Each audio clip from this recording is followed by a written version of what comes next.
നമസ്കാരം. ഇന്നത്തെ ടോക്ക് ഷോയിലേക്ക് സ്വാഗതം. ശരിക്കും സ്റ്റോക്ക് മാർക്കറ്റിംഗ് സ്കാമാണ് എന്താണ് താങ്കളുടെ അഭിപ്രായം? തീർച്ചയായിട്ടുമല്ല. കാരണം ഇന്ത്യൻ സ്റ്റോക്ക് മാർക്കറ്റ് എന്ന് പറയുന്നത് ഏഷ്യയിലെ തന്നെ ഏറ്റവും പുരാതന ഒരു എക്സ്ചേഞ്ചാണ്. BSE 1800-കളിലാണ് സ്ഥാപിതമായത്.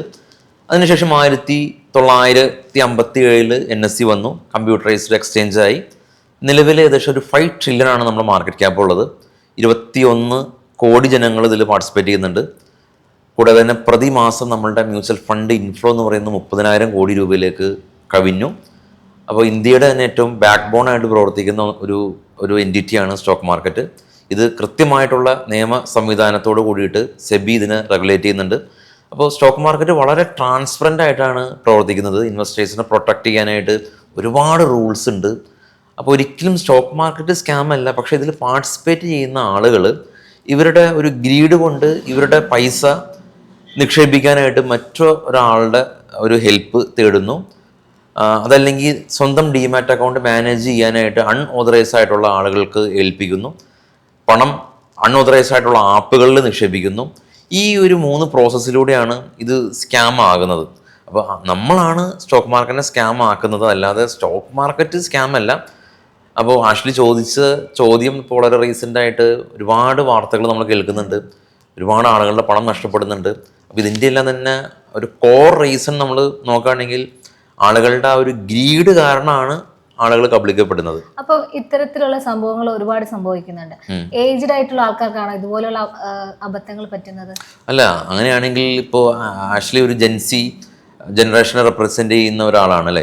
ആഷ്ലിയുടെ തന്നെ റൂംമേറ്റിന് 25 വയസ്സായ ഒരു ഫ്രണ്ടിൻ്റെ കാശ് നഷ്ടപ്പെട്ടു. അപ്പോൾ ഏജ് ഒരു ഫാക്ടർ അല്ല. പക്ഷേ ചോദിച്ച ചോദ്യത്തിൻ്റെ ഒരു മീനിങ് എനിക്ക് മനസ്സിലായി. നമ്മൾ വളരെ റീസെൻ്റ് ആയിട്ട് ഒരു 60+ ആയ ഒരു സുഹൃത്തിൻ്റെ ഏകദേശം ഒരു 1.5 CR നഷ്ടപ്പെട്ടു. അപ്പോൾ ഇവിടെ ഏജ് അല്ല ഫാക്ടർ. ഒരു കോമൺ ആയിട്ട് കണക്ട് ചെയ്യുന്നത് ഇവരെ 25 വയസ്സായ ആഷ്ലിയുടെ ഫ്രണ്ടിനെയും അല്ലെങ്കിൽ 60 വയസ്സായ അദ്ദേഹത്തിൻ്റെയും പൈസ പോയതിൻ്റെ ഒരു പ്രധാന കാരണം എന്ന് പറയുന്നത് 2 പേർക്കും ഗ്രീഡ് ഉണ്ട് എന്നുള്ളതുകൊണ്ടാണ്. പിന്നെ ഏജ് ആയ ആളുകൾ കൂടുതൽ കബളിക്കപ്പെടുന്നുണ്ടോ എന്ന് ചോദിച്ചു കഴിഞ്ഞാൽ സ്വാഭാവികമായിട്ടും ഇന്നത്തെ ടെക്നോളജി ആയിട്ട് അഡാപ്റ്റ് ചെയ്യപ്പെടാത്ത ആളുകളുണ്ടെങ്കിൽ യെസ്, ശരിയാണ്. പുതിയ രീതിയിലുള്ള ആപ്ലിക്കേഷൻസും അല്ലെങ്കിൽ ഒരു ആപ്ലിക്കേഷൻ കാണുമ്പോൾ അത് നല്ലതാണോ മോശമാണോ എന്നൊക്കെ ജെൻസിയിലുള്ള ആളുകൾക്ക് പെട്ടെന്ന് തന്നെ കണ്ടുപിടിക്കാൻ പറ്റിയേക്കാം. ഏജ് ആയ ആളുകൾ കുറച്ചും കൂടി അവരുടെ അവയർനെസ് ഇല്ലായ്മ കൊണ്ട് മേ ബി കബളിക്കപ്പെട്ടേക്കാം. പക്ഷെ ഒരു ഏജ് അല്ല ഫാക്ടർ. സ്റ്റിൽ ഞാൻ അണ്ടർലൈൻ ആയിട്ട് പറയുന്നു, ആളുകളുടെ ഗ്രീഡാണ് ഇതിനൊരു ഫാക്ടർ. ഇപ്പോൾ വേറെ ഒരു ക്ലാസിഫിക്കേഷൻ ഇപ്പോൾ ആഷ്ലി ചോദിക്കുകയാണെങ്കിൽ ഈ എഡ്യൂക്കേറ്റഡ് ആയ ആളുകളുടെ കാശാണോ പോകുന്നത് അല്ലെങ്കിൽ എഡ്യൂക്കേറ്റഡ് അല്ലാത്ത ആളുകളുടെ കാശാണോ പോകുന്നത് ചോദിച്ചു കഴിഞ്ഞാൽ അതിനും ഉത്തരവുണ്ടല്ലോ. ഡോക്ടറിൻ്റെ കാശ് ഇവിടെ നഷ്ടപ്പെട്ടിട്ടുണ്ട്. ഹൈക്കോടതി ജഡ്ജല്ല അഡ്വക്കേറ്റിൻ്റെ ക്യാഷ് നഷ്ടപ്പെട്ടിട്ടുണ്ട്. അവരെല്ലാം തന്നെ ഹൈലി എഡ്യൂക്കേറ്റഡ് ആയ ആളുകളാണ്. അവരുടെ കാശ് നഷ്ടപ്പെട്ടിട്ടുണ്ട്. അപ്പോൾ അവിടെയും എഡ്യൂക്കേഷൻ അല്ല പൈസ നഷ്ടപ്പെടാനായിട്ടുള്ള മാനദണ്ഡം, മറിച്ച് അവിടെയും ഒരു ഗ്രീഡാണ്. അപ്പോൾ കോമൺ ആയിട്ട് എന്താണ് റീസൺ എന്ന് ചോദിച്ചാൽ ഒരു പ്രത്യേക ക്ലാസിഫിക്കേഷനിൽ വരുന്ന ആളുകളല്ല. അതിൽ ഏജോ അല്ലെങ്കിൽ എഡ്യൂക്കേഷനോ ഒന്നും തന്നെ ഇതിലൊരു ബാരിയർ അല്ല. മറിച്ച് നമുക്ക് കൂടുതൽ കാശ് വേണമെന്നുള്ള ഒരു ചിന്തയുടെ പുറത്താണ് ഇത് കാശ് നഷ്ടപ്പെടാനായിട്ടുള്ളൊരു അടിസ്ഥാനപരമായിട്ടുള്ളൊരു കാരണം എന്നാണ് എനിക്ക് പേഴ്സണലി തോന്നിയിട്ടുള്ളത്. പിന്നെ വാട്സപ്പിലും ഈ ടെലിഗ്രാമിലും ഒക്കെ പലരും പല ടിപ്സിനെ ഡിപ്പെൻഡ് ചെയ്ത് ട്രേഡ് ചെയ്യാറുണ്ട്. തീർച്ചയായിട്ടും അത് ഒരു തട്ടിപ്പിന് ഇടയാകുന്ന സാഹചര്യമല്ല. ഇന്നും എനിക്ക് മെസ്സേജ് വന്നിട്ടുണ്ടായിരുന്നു, ബൈ ദിസ് സ്റ്റോക്ക്, അതിൻ്റെ സ്റ്റോപ്പ് ലോസും ടാർഗറ്റും ഒക്കെ അനുസരിച്ച്. ഇപ്പോൾ ഇതുപോലുള്ള മെസ്സേജുകൾ നിങ്ങളുടെയും ആഷ്ലിയുടെയും അല്ലെങ്കിൽ ഇത് കാണുന്ന എല്ലാ ആളുകളുടെയും മൊബൈലിൽ വരുന്നുണ്ട്. ഇതൊന്നും തന്നെ നമുക്ക് കൺട്രോൾ ചെയ്യാനായിട്ട് സാധിക്കില്ല. ഇപ്പോൾ എൻ്റെ പേരിൽ അല്ലെങ്കിൽ നിങ്ങൾ ഫോളോ ചെയ്യുന്ന ഏതെങ്കിലും ഒരു യൂട്യൂബറിൻ്റെ പേരിലൊരു പേര് നിങ്ങൾ ജസ്റ്റ് ഒന്ന് സെർച്ച് ചെയ്യുകയാണെങ്കിൽ ടെലഗ്രാമിൽ അൺഓതറൈസ്ഡ് ആയിട്ടുള്ള പല ഗ്രൂപ്പുകളുണ്ടാവാം. അപ്പോൾ അതിലെല്ലാം തന്നെ നമ്മൾ ജോയിൻ ചെയ്ത് അവരുടെ ടിപ്പുകൾ അനുസരിച്ച് നമ്മൾ ട്രേഡ് ചെയ്യാനായിട്ട് നിന്ന് കഴിഞ്ഞാൽ നമ്മളെ ഇന്ന് കാശ് പോകും എന്നുള്ള കാര്യത്തിൽ യാതൊരു സംശയവും വേണ്ട. എന്തിനാണ് നമ്മൾ ഇത്തരത്തിലുള്ള ഗ്രൂപ്പ്സിൻ്റെ പുറകെ പോകുന്നത്, ചാനലിൻ്റെ പുറകെ പോകുന്നത്? നമ്മൾ അറിവുകൾ നേടാനായിട്ട് ഒരു ഗ്രൂപ്പിൽ ജോയിൻ ചെയ്ത് അവിടുത്തെ ടെക്നിക്കലായിട്ടുള്ള സംശയങ്ങൾ ചോദിച്ച് മനസ്സിലാക്കാൻ പറ്റുന്ന ഒരു സാഹചര്യം ഏതെങ്കിലും ഒരു ഗ്രൂപ്പ് ഉണ്ടെങ്കിൽ തീർച്ചയായിട്ടും ജോയിൻ ചെയ്യുക. അതല്ലാതെ ഒരു കോളിൻ്റെ പുറകെ പോവുകയും നമ്മൾ ആ ഒരു ഗ്രൂപ്പിൽ ഫോളോ ചെയ്ത് അതിൻ്റെ പുറകെ നമ്മൾ ട്രേഡ് ചെയ്യുന്നത് ഒട്ടും നല്ലൊരു പ്രാക്ടീസ് അല്ല. അപ്പോൾ സ്ട്രിക്റ്റ്ലി അത് നമ്മൾ സ്റ്റോപ്പ് ചെയ്യേണ്ട ഒരു കാര്യം തന്നെയാണ്. കൂടാതെ തന്നെ പല പെയ്ഡ് ഗ്രൂപ്പുകളും ഉണ്ട്. ആദ്യ സമയങ്ങളിൽ കുറച്ച് കാശ് നമുക്ക് ആവശ്യപ്പെടും. പിന്നീട് വലിയ തോതിൽ ഇവർ ഫണ്ട് ട്രാൻസ്ഫർ ചെയ്യാനായിട്ടൊക്കെ പറയും. നമുക്ക് ഒരുപാട് കോളുകൾ അങ്ങനെ വരാറുണ്ട്. നമ്മുടെ തന്നെ സബ്സ്ക്രൈബേഴ്സ് നമ്മളുടെ പേരാണെന്ന് വിചാരിച്ചിട്ട് ബ്ലൈൻഡ്ലി വേറെ ഗ്രൂപ്പുകളിലൊക്കെ ജോയിൻ ചെയ്യുന്ന ഒരു സാഹചര്യം. ഈ ടെലഗ്രാം തന്നെ ഈ ഒരു റീസൺ കൊണ്ടാണ് പല രാജ്യങ്ങളും ഇത് ബാൻ ചെയ്യാനായിട്ടുള്ള പദ്ധതികൾ ആവിഷ്കരിക്കുന്നത്. അപ്പോൾ നമുക്കിതൊന്നും തന്നെ കൺട്രോൾ ചെയ്യാൻ സാധിക്കില്ല. ഇതിൻ്റെയും പ്രധാന റീസൺ എന്ന് പറയുന്നത് ഗ്രീഡ് തന്നെയാണ്. എന്തുകൊണ്ടാണ് നമ്മളൊരു ഗ്രൂപ്പിൻ്റെ പുറകെ പോയി ജോയിൻ ചെയ്യുന്നത്? നമുക്ക് കൂടുതൽ പണം വേണം, അല്ലെങ്കിൽ കൂടുതൽ ഒരു നമ്മൾ അൺയൂഷ്വൽ ആയിട്ടുള്ള പ്രോഫിറ്റ് നമ്മൾ ആഗ്രഹിക്കുന്നുണ്ട്. അപ്പോൾ അടിസ്ഥാനപരമായിട്ട് ഈ നമ്മൾ നേരത്തെ ഇതുവരെ ചർച്ച ചെയ്തതിൽ നിന്നുള്ള ഉൾത്തിരുന്ന ഒരു കാര്യം എന്ന് പറയുന്നത് ഗ്രീഡാണ് സ്റ്റോക്ക് മാർക്കറ്റിനെ സ്കാം ആക്കുന്നത്. ഇപ്പോൾ ഈ ഒരു ചർച്ചയുടെ തന്നെ അടിസ്ഥാനപരമായിട്ടുള്ള ഒരു റീസൺ അല്ലെങ്കിൽ ഒരു സബ്ജക്റ്റ് എന്ന് പറയുന്നത് സ്റ്റോക്ക് മാർക്കറ്റ് സ്കാം ആണോ എന്നുള്ളതാണ്. അപ്പോൾ സ്റ്റോക്ക് മാർക്കറ്റ് സ്കാം ആകുന്നത് നേരത്തെ പറഞ്ഞ പോലെ തന്നെ പല ഗ്രൂപ്പുകളിലും ജോയിൻ ചെയ്ത് നമ്മളാണ് ഇതിനെ സ്കാം ആക്കപ്പെടുന്നത്. അതുപോലെ തന്നെ IPOയിൽ ഇത്തരത്തിലുള്ള തട്ടിപ്പുകൾ നടക്കാറുണ്ടോ? മെയിൻ ബോർഡ് IPOസിൽ തട്ടിപ്പുകൾ നടക്കാറില്ല. ഈവൻ SMEയിൽ കൂടിയും നമുക്ക് IPOയിൽ അപ്ലൈ ചെയ്യാനായിട്ട് 2 മാർഗ്ഗമാണ് ഉള്ളത്.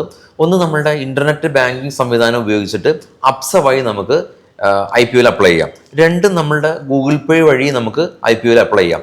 ഈ 2 സിനാരിയോയിലും നമുക്ക് ഈ IPOയിൽ അപ്ലൈ ചെയ്തതിന് ശേഷം നമുക്ക് ആ ഒരു കമ്പനിയുടെ IPO കിട്ടുകയാണെങ്കിൽ നമ്മുടെ ഗൂഗിൾ പേയിൽ നിന്ന് ആ ഒരു പൈസ കട്ടാവും.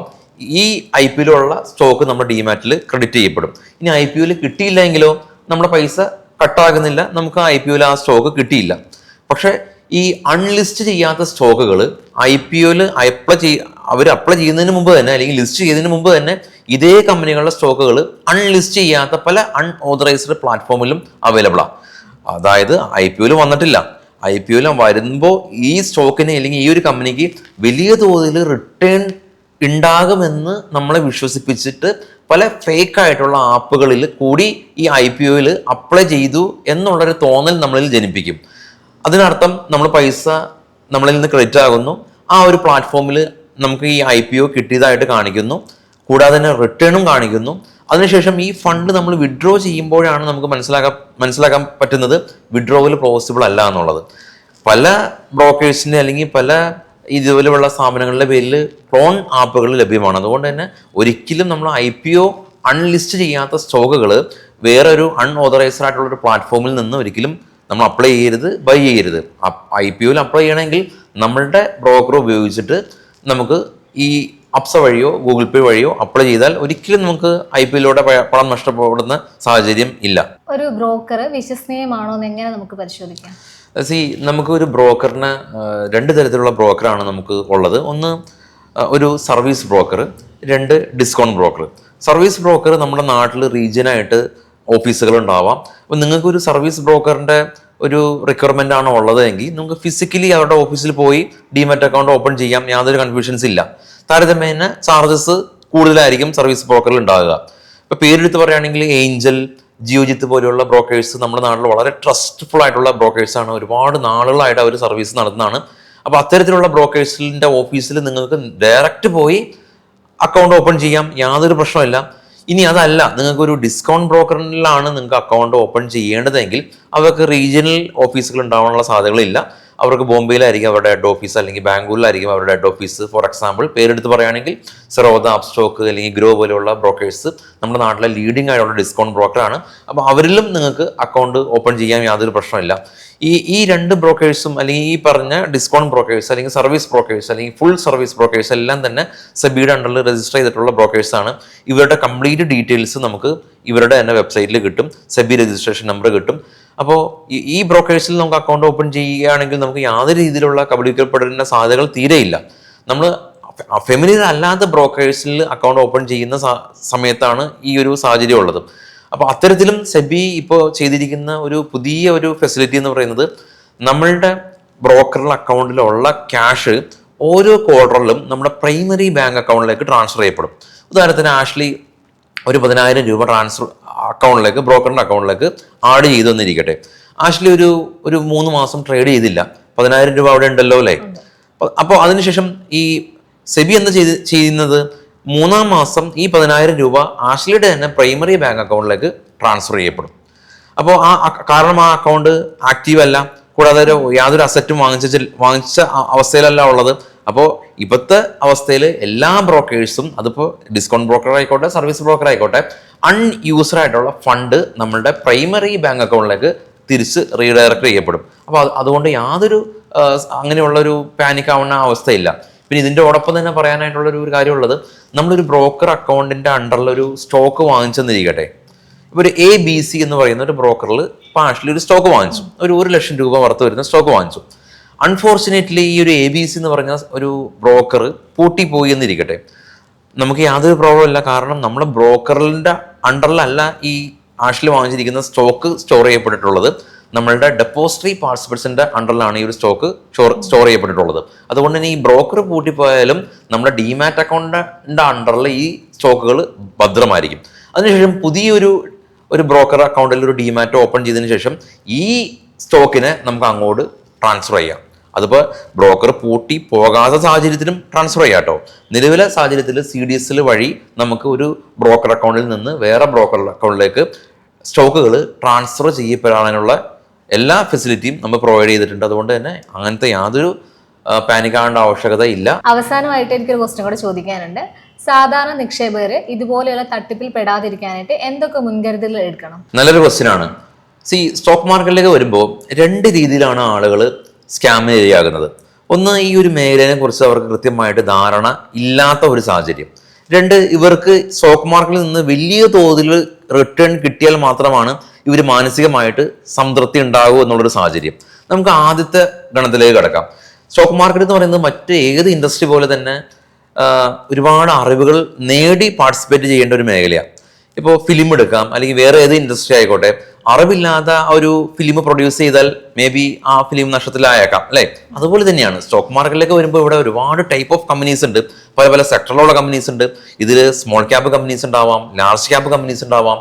ചില സ്റ്റോക്കുകൾ നമ്മൾ അക്യുമുലേറ്റ് ചെയ്യുന്നത് ഇതിൻ്റെ ഉയർന്ന വിലയിലാവാം. അപ്പോൾ ഇതിന് നമ്മൾ ഫണ്ടമെന്റലി കമ്പനി എത്ര പ്രോഫിറ്റ് ഉണ്ടാക്കുന്നുണ്ട്, എത്ര ലോസ് ഉണ്ടാക്കുന്നുണ്ട്, എത്രമാത്രം ഇതിൻ്റെ പ്രൊമോട്ടേഴ്സ് ഹോൾഡ് ചെയ്യുന്നുണ്ട് തുടങ്ങിയ ഒരുപാട് പഠനം തീർച്ചയായിട്ടും വേണം. കൂടാതെ ടെക്നിക്കലി ഇതിൻ്റെ ലെവൽ എന്താണ്, ഈ ഒരു സ്റ്റോക്ക് ഇപ്പോൾ വാങ്ങാനായിട്ട് എലിജിബിൾ ആണോ തുടങ്ങിയ ഈ സപ്പോർട്ട്, റെസിസ്റ്റൻസ്, ഇൻഡെപ്തായിട്ട് ഞാൻ പോകുന്നില്ല. അപ്പോൾ അങ്ങനെയുള്ള ഒരുപാട് ഡീറ്റെയിൽ അനാലിസിസ് നമുക്ക് വേണം. അപ്പോൾ ആ ഒരു അനാലിസിസിൻ്റെ ഒരു ലാക്ക് ഓഫ് അനാലിസിസ് ഉണ്ടാകുമ്പോഴാണ് നമ്മൾ കൂടുതൽ പണം നഷ്ടപ്പെടാനുള്ള സാധ്യതകൾ ഉണ്ടാവുന്നത്. ഇനി രണ്ടാമത്തെ ഒരു ഘട്ടത്തിലേക്ക് നമുക്ക് കിടക്കാം. ഈ ഒരു ചർച്ചയുടെ തന്നെ ഒരു കോറായിട്ടുള്ളൊരു റീസൺ നമ്മൾ ഫൈൻഡ് ഔട്ട് ചെയ്തിട്ടുള്ളത്, ആളുകൾക്ക് സ്റ്റോക്ക് മാർക്കറ്റിൽ നിന്ന് കൂടുതൽ റിട്ടേൺ വേണമെന്നുള്ളത് ഒരു നിർബന്ധ ബുദ്ധിയാണ്. നമ്മളൊരു ബാങ്കിൽ ഒരു FD ഇടുന്നു, അല്ലെങ്കിൽ നമ്മളൊരു KSFയിൽ ഒരു ചിട്ടി കൂടുന്നു, അല്ലെങ്കിൽ മറ്റേത് മേഖലയിലും നമ്മൾ ഇൻവെസ്റ്റ്മെൻറ്റ് നടത്തുമ്പോൾ അതിൽ നിന്ന് കിട്ടുന്ന റിട്ടേൺ എന്ന് പറയുന്നത് അപ് ടു ഒരു 13%, 13% ഒക്കെയാണ് നമുക്ക് റിട്ടേൺ. പക്ഷെ അതിൽ അവർ ഓക്കെയാണ്, അവർ ബാങ്ക് മാനേജറിൻ്റെ അടുത്ത് ബാർഗെയിൻ ചെയ്യുന്നില്ല, കാരണം അവർക്ക് കിട്ടുന്ന റിട്ടേണിൽ അവർ സംതൃപ്തിയുണ്ട്. പക്ഷെ മാർക്കറ്റിലേക്ക് വരുമ്പോൾ അതല്ല സ്ഥിതി. ആളുകൾക്ക് ഇവിടെ മന്ത്ലി 5% കിട്ടിയാൽ മാത്രമാണ് അവർ മെൻ്റലി ഒരു സാറ്റിസ്ഫാക്ഷനിലേക്ക് പോകുന്നുള്ളൂ. ഇപ്പോൾ സ്റ്റോക്ക് മാർക്കറ്റ് എന്ന് പറയുന്നത് അൺയൂഷ്വൽ പ്രോഫിറ്റ് ജനറേറ്റ് ചെയ്യുന്ന ഒരു മേഖലയാണ് എന്നുള്ളൊരു പ്രീ ഡിഫൈൻഡ് ആയിട്ടുള്ളൊരു തോട്ട് ഓൾറെഡി തന്നെ മാർക്കറ്റിലേക്ക് വരുന്ന ആളുകളിലുണ്ട്. അതാണ് ഏറ്റവും ഡേഞ്ചർ ആയിട്ടുള്ളൊരു പ്രശ്നം. അത് സ്റ്റോക്ക് മാർക്കറ്റിലേക്ക് വരികയാണ്. അപ്പോൾ ഈ സ്റ്റോക്ക് മാർക്കറ്റിൽ വരുന്നത് പല ആഡിലെയും അല്ലെങ്കിൽ ഇൻസ്റ്റയിലെ സ്റ്റോക്ക് മാർക്കറ്റിൽ വിജയിച്ച ആളുകളുടെ ലൈഫ് സ്റ്റൈലിൽ അതിൽ ആകർഷകമായിട്ടാണ് ആളുകൾ പലപ്പോഴും സ്റ്റോക്ക് മാർക്കറ്റിലേക്ക് വരുന്നത്. അപ്പോൾ പ്രീ ഡിഫൈൻഡ് ആയിട്ട് തന്നെ അവരുടെ മനസ്സിൽ അൺയൂഷ്വൽ പ്രോഫിറ്റ് കിട്ടുന്ന ഒരു ഇടമാണ് സ്റ്റോക്ക് മാർക്കറ്റ് എന്നുള്ളൊരു ചിന്തയിലാണ് അവർ സ്റ്റോക്ക് മാർക്കറ്റിലേക്ക് വരുന്നത്. അപ്പോൾ അത് വളരെ ഡേഞ്ചർ ആയിട്ടുള്ളൊരു കാര്യമാണ്.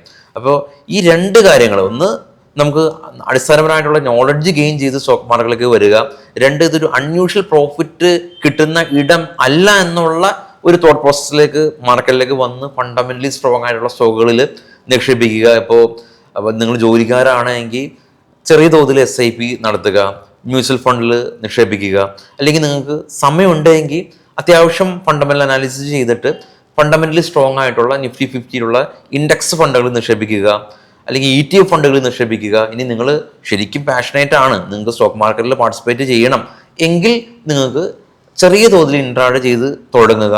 അതിനുശേഷം നിങ്ങൾക്ക് അത് ആപ്റ്റാണ്, നിങ്ങൾക്ക് ചെയ്യാൻ പറ്റുന്നുണ്ടെന്ന് തോന്നിയാൽ മാത്രം നിങ്ങളിതിൽ സ്കെയിൽ ചെയ്യാനായിട്ട് ശ്രമിക്കുക എന്നുള്ളതാണ് എൻ്റെ ഒരു opinion. Thank you for watching. പുതിയ ടോപ്പിക്കായിട്ട് നമുക്ക് അടുത്ത പോഡ്കാസ്റ്റിൽ കാണാം.